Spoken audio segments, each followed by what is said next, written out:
Friends, welcome to our channel. So we are back to Telangana schemes అని చెప్పొచ్చు. So ration card కోసం చాలామంది wait చేస్తున్నారు అన్న విషయం అందరికీ తెలిసిందే. సో గత 10 సంవత్సరాలు అయితే బీఆర్ఎస్ ప్రభుత్వం అయితే పాల్గొన్న ఏదైతే స్కీమ్స్ ఉన్నాయో వాటి గురించి అయితే ప్రీవియస్లీ వీడియోస్ పెట్టలే. సో ప్రస్తుతం అయితే కాంగ్రెస్ ప్రభుత్వం కొన్ని పనులు అయితే చక్కగా చేసేస్తుంది, కొన్ని పనులు డిలే చేసేస్తుంది అని చెప్పొచ్చు. సో రీసెంట్లీగా అయితే మనకు కాంగ్రెస్ ప్రభుత్వం వచ్చి 1 year అయితే అయిపోయింది. సో 1 year అయ్యి జనవరి నేను 11th తీస్తున్న వీడియో. సో 1 month కూడా అయిపోయింది. అంతే మనకు ప్రభుత్వం వచ్చి 13 months అవుతుంది. సో అందులో కొన్ని స్కీమ్స్ అమలు చేసేసారు.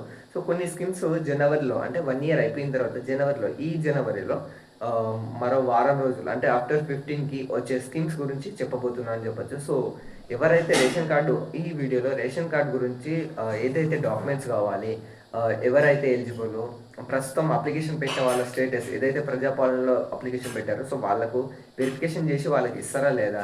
సో అది కాకుండా మనకు న్యూస్ ఛానల్లో కొన్ని వచ్చాయన్నట్టు. సో ఇది ఫేక్ అయితే కాదండి. ఒకవేళ ఫేక్ అయితే ఇలాంటి సిల్వర్ ప్లే బటన్ అయితే రాదు.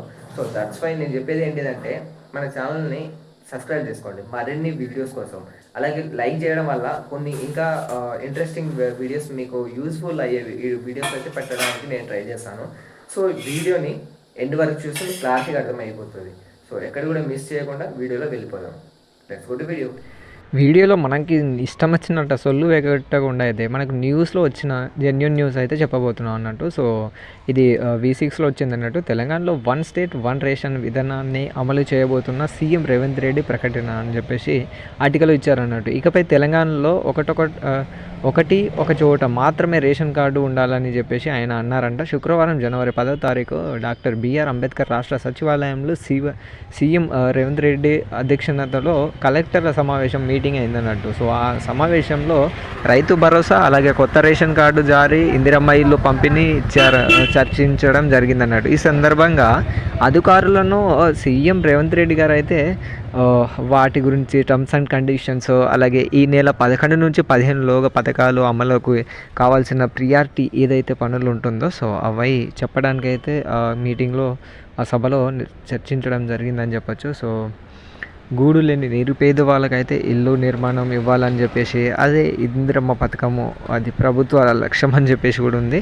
సో ఇప్పటికే ఇందిరమ్మ యాప్ ద్వారా గుర్తించిన 18.32 లక్షల మంది వివరాలను జిల్లాలను పంపించారంట.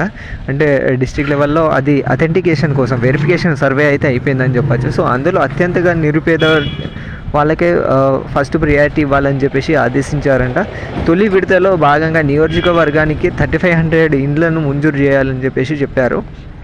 అదే కాకుండా ఇందిరమ్మ ఇల్లు అర్హులైన వారికి అయితే జాబితాలను వెంటనే సిద్ధం చేయాలి. ఇందిరమ్మ ఇళ్లకు సంబంధించిన అర్హుల జాబితా జిల్లా ఇన్ఛార్జి మంత్రికి అందించాలని చెప్పేసి పేర్కొన్నారంట. ఇన్ఛార్జి మంత్రి ఆమోదంలోనే కలెక్టర్లను అర్హులైన జాబితాలు విడుదల చేయాలని సూచించారంట. సో ఇది అన్నట్టు. సో ఇదే కాకుండా మనకు రేషన్ కార్డుకు సంబంధించిన ఈ సంక్రాంతి అయిపోయిన తర్వాత మనకు